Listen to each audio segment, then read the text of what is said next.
Apektado naman ang kabuhayan malapit sa karagatan sa Zambales dahil sa masungit na panahon. Naka-alerto na rin ang mga residente dahil sa posibilidad ng storm surge o daluyong at matinding baha. Live mula sa Iba, Zambales, may report si Rida Reyes.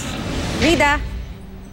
Alam mo Maris, hindi man direktang tinamaan ng bagyong Ineng itong lalawigan ng Zambales, buong maghapon pa rin tayong nakaranas ng masungit na panahon, partikular na doon sa mga coastal areas ng lalawigan.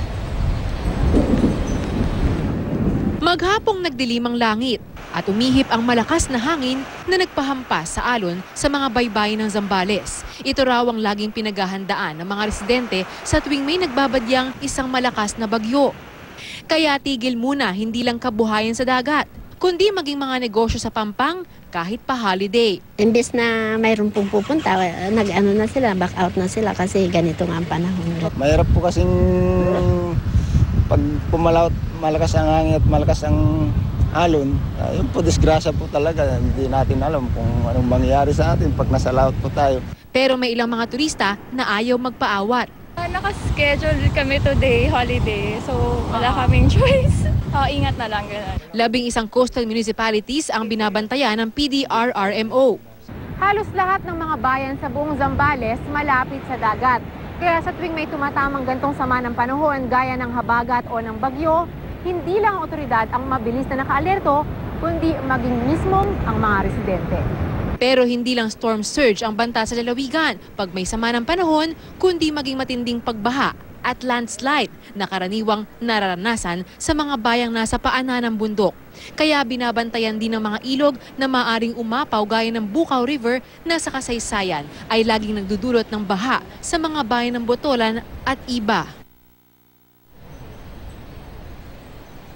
Marisa, kabutihang palad ay wala naman tayong naitala na nasugatan o kaya naman ay nasalanta nitong bagyong Ineng sa buong maghapon dito sa buong lalawigan ng Zambales. Gayunpaman medyo lumalakas pa rin ulit yung ulan dito at malakas pa rin yung hampas ng alon, kaya naman hindi pa rin nagwawalang bahala ang mga residente dito at umaasa rin sila na sana raw ay hindi na lalakas pa itong ulan kanilang nararanasan lalo pa ngayong parating na weekend.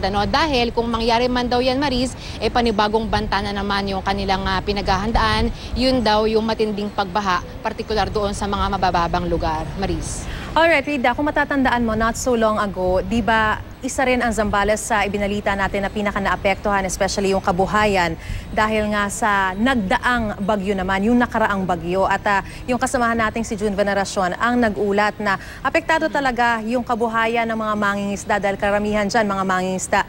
Sa ngayon ba, kahit na sinasabi mo na hindi masyadong affected, malakas yung alon tsaka may mga pag-ulan pa rin.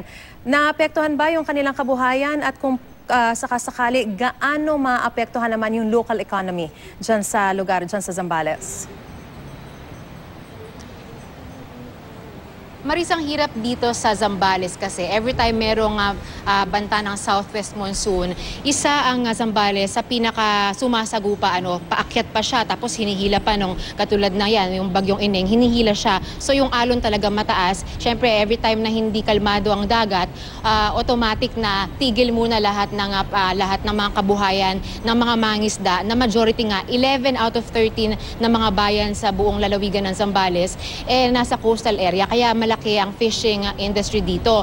At bukod dyan, ay pati yung sangay naman ng agrikultura ay natatamaan din dahil doon naman sa hindi coastal area naman ay low-lying area naman na nasa paanan mismo ng bundok. Kaya kung hindi man storm surge ang banta, pagbaha naman yung banta. So talagang malaki, Maris, ang epekto niyan sa ekonomiya ng Zambales. Kaya naman, ang sabi naman sa atin ng PDRMO at ng lokal na pamahalaan ng Zambales, yung mga ganitong pagkakataon daw ay talagang nagkakaroon daw, kumbaga nagiging flexible na sila. At talagang kahit hindi naman bagyo, kahit simpleng ulan lang, sila ay nasasalanta kahit papano. So ang ginagawa daw nila ay magkaroon ng mindset ang mga narito na maging handa man lamang at tanggapin na talagang kasama yung kabuhayan nila sa naaapektuhan tuwing merong sama ng panahon, Maris.